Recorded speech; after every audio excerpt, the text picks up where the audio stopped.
Hello students, hope you are well and working hard to achieve your goals. So as we have started our chapter number 22, insurance. In this chapter we have discussed the meaning and definition of insurance, its characteristics, objectives, advantages, reinsurance and double insurance in our previous video. So today in this video we will discuss our principles of insurance. So first of all we will discuss the meaning of insurance. In this, there is an example of insurance. Ajit Trading Company gets its shop insured of rupees 1,20,000 with an insurance company for 1 year. It will pay to the insurance company an amount called premium, that is rupees 10,000. Suppose the shop gets destroyed by fire. So now the insurance company has to pay an amount for the loss of the shop, that is rupees 1,20,000, and this is called as an insurance. So simply, insurance is a means of protection from financial loss in the form of money, property like house, car. So insurance is a contract in which a sum of money is paid by the insured in consideration of the insurers incurring the risk of paying a large sum upon a given contingency. So now we will start with our principles, that are: first one is insurable interest, second is utmost good faith, third is indemnity, fourth one is subrogation, fifth one is contribution, sixth is proximate cause, and the last one is mitigation of loss. So these are the 7 principles that provides an insurance contract to the insured. So first of all we will discuss our first principle, that is principle of utmost good faith. First of all we will take an example. So there is a person named Suresh, insured, who takes a life insurance policy of rupees 6 lakh for 5 years from insurance company, and insurance company is called as insurer. So if the Suresh takes a life insurance policy, that means he has to disclose his name, address, occupation, age, disease, etc. And on the other hand, insurance company has to disclose the date of policy when started, how much premium that is paid by the Suresh, then claim of the policy, after that the terms and conditions that are required in the insurance contract. So that is called as the utmost good faith, that they have to disclose what they knows about each other. So the contract of insurance depends upon a principle of mutual confidence and a good faith. The parties should disclose all the material facts related to the subject matter of the insurance and should not conceal any relevant information. So if any party is found guilty of breach of faith, the contract is sacked.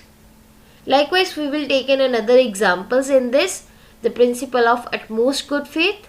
Like a person, while getting his godown insured, does not inform the insurance company that there is a petrol pump near godown. That means he breached the contract. Similarly, if a person getting his life insured does not tell about existence of TB, so in such type of situations, when insurance company comes to know about these information, then it can cancel the insurance policies. So this is called as the principle of utmost good faith.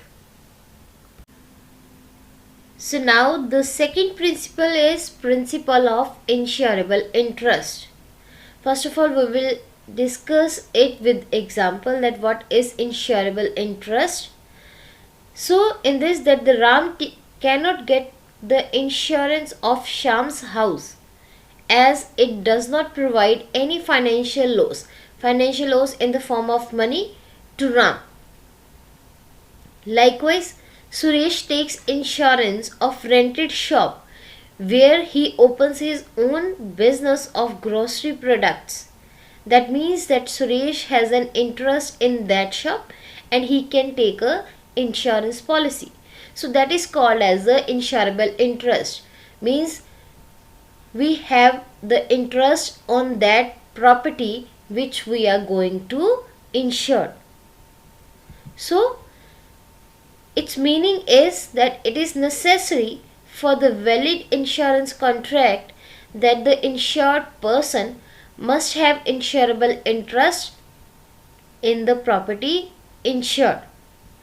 Insurable interest means that in the event of damage to that property, the concerned person has to face loss of money. That is called as the insurable interest. Now the third principle is principle of indemnity. So we will discuss this principle first of all with the example. Like in this, there is a Mr. X who gets a fire insurance policy of rupees 1 lakh for the goods lying in factory. So if there is a loss occurred, means there is a damage or there is some problem occur in a factory, then there are two cases we have to understand. First of all, if he suffers a loss of rupees 1,50,000, that is much more than its policy. So the insurance company will pay rupees 1 lakh to Mr. X. That is called as the principle of indemnity. That the company has to pay only up to that amount of the policy that is insured. Then on the second case, if he suffers loss of rupees 80,000, then the insurance company will pay 80,000 to Mr. X because we cannot provide a profit to Mr. X. So that is the policy of the insurance, that only up to the loss the fire or the insurance company have to provide a policy amount. So the indemnity means to make good the loss and nothing more than actual loss. That is the first main thing that we are included in indemnity, that only the loss amount we have to occur, loss amount or the policy amount, only that the insurance company will pay in future. So the main object of this principle is to restrict the amount of claim to actual loss only. The insured is not allowed to earn profit out of insurance because the purpose of insurance is to cover the risk, not to earn the profit. So this principle is applicable to all the types of insurances except life insurance, because in the case of life insurance, the actual and the whole amount is paid by the insurance company to the insured. Now the fourth principle is principle of proximate cause. So in this again we will take an example. First of all, that there is a person Ram, an insured, who suffered injuries in an accident and he was admitted to the hospital. At that time he contracted an infectious disease.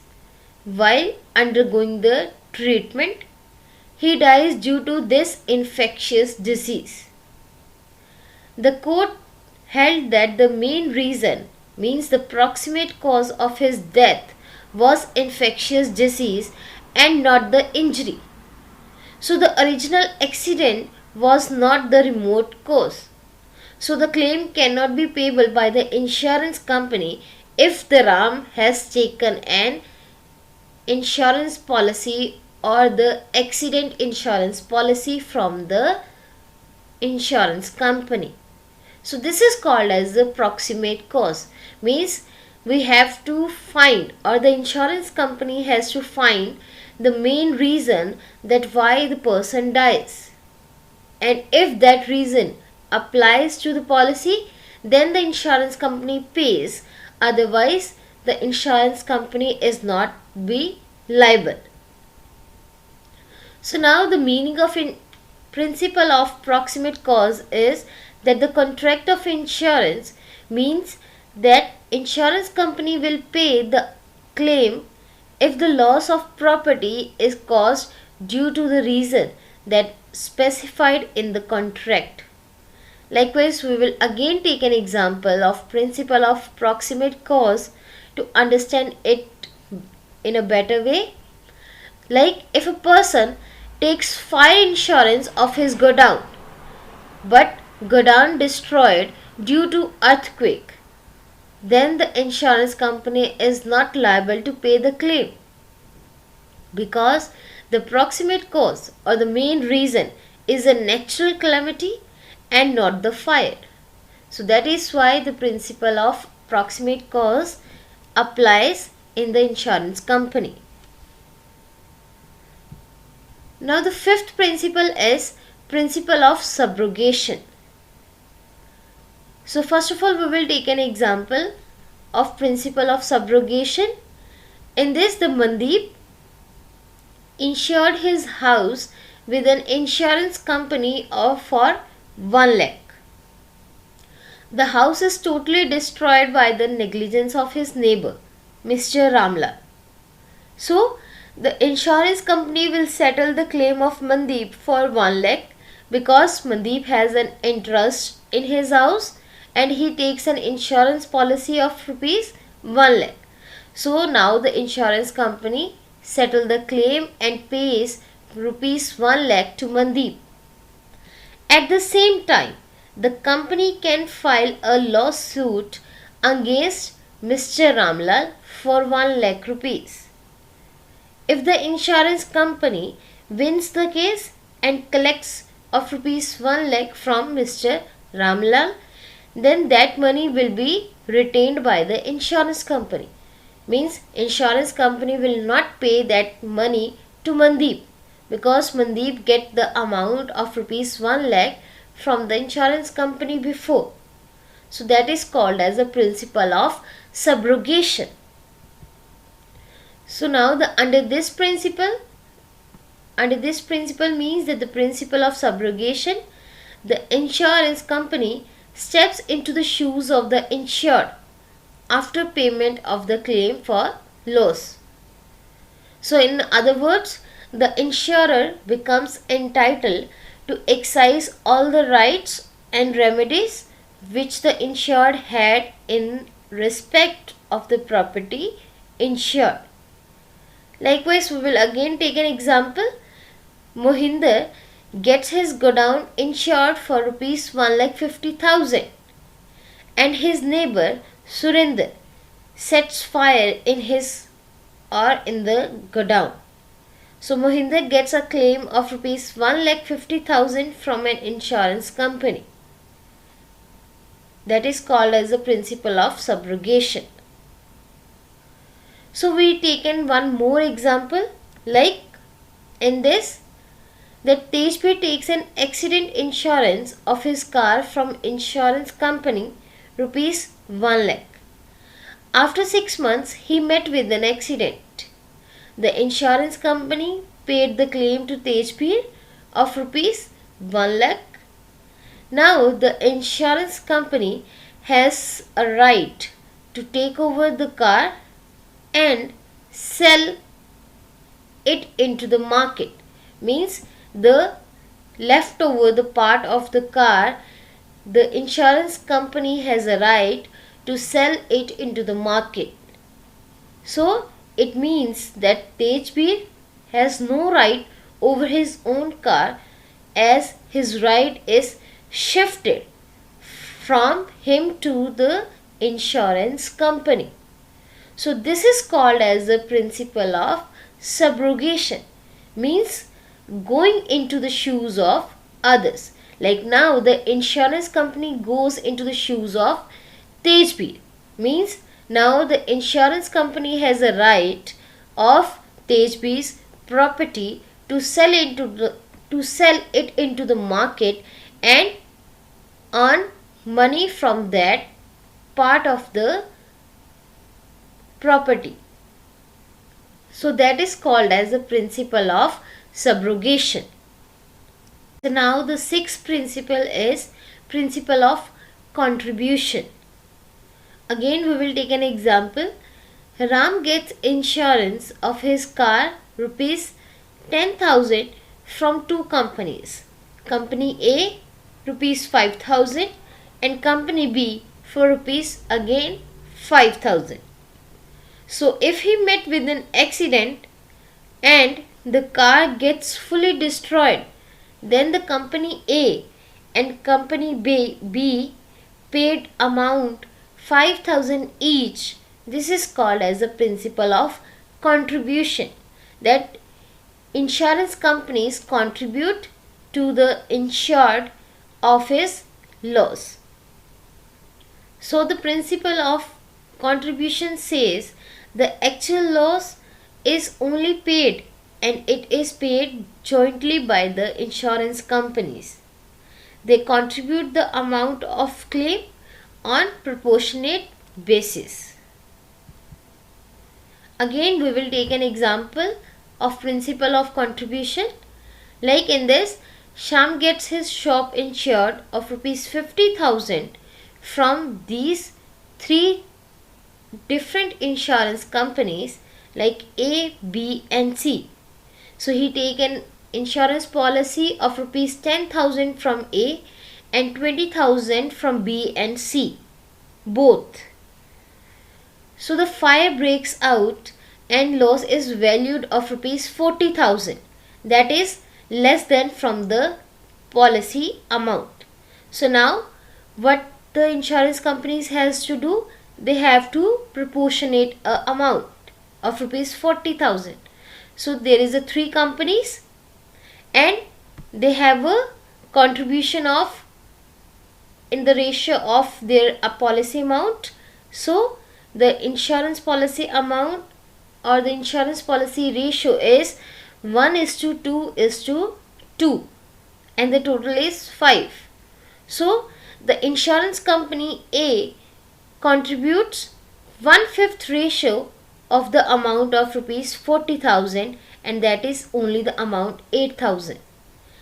Likewise B and C contribute 2/5 part of the insurance policy amount, and in this way the insurance companies A, B and C contribute to the amount of rupees 40,000, as A will pay now the 8,000, B and C both will pay rupees 16,000 and the total loss, that is of rupees 40,000, is actually paid to the insured named Sham, and this is called as a principle of contribution, that each and every company from where the insured gets a insurance policy will pay the amount with contribution, so that the insured cannot get benefit from the insurance policies. After that we have a last principle, principle of mitigation of losses. Like in this we'll take an example. Ram has taken an insurance of his house. So in a cylinder blast his house gets burnt. So he should have called the nearest fire station so that the loss could be minimized, and this is called as a mitigation of losses. Means this principle says that the insured should take every effort to minimize the loss in the event of occurrence of accident.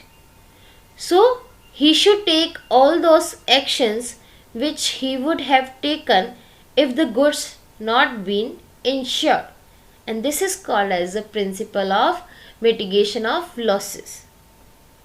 So today we have discussed our topic, that is principles of insurance, and in this we have discussed our principles or our 7 principles, that are, first one is utmost good faith, insurable interest, indemnity, causa proxima, subrogation, contribution, and last one is mitigation of losses. So now time is for your homework. You have to write these question answers. So your first question is, define the following terms with examples, like causa proxima, or we can say it as proximate cause. Second one is doctrine of subrogation. Third one is insurable interest, and fourth one is utmost good faith. Your second question is, explain giving examples the fundamental principles of insurance. So go through the another YouTube links also, so can you get a better knowledge of this topic, that is principles of insurance, and you can write the answer of these questions.